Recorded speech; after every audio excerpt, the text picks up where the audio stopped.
Hello everyone, welcome to this tutorial where we'll be creating an autocomplete component using JavaScript, HTML, and CSS. We'll also implement a debounce function to optimize our component. Let's get started. What is debounce? Debounce is a programming technique used to ensure that time-consuming tasks don't fire too frequently. This can be particularly useful for events that can trigger a high frequency of function calls in a short period, such as scrolling, resizing, or typing.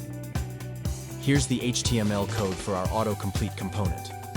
Now let's take a look at the JavaScript code that includes our debounce function.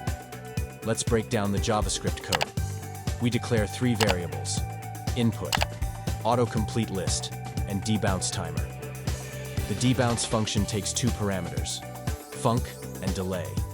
It uses clear timeout and set timeout to manage the execution delay.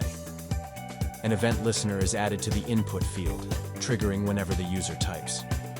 The debounce function fetches data from an API and populates the autocomplete list. Finally, an event listener is added to the document to hide the autocomplete list when clicking outside the input field.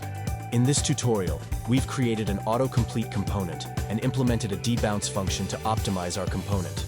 This addition can significantly improve user experience by reducing server requests and enhancing web application performance. Thanks for watching, and happy coding!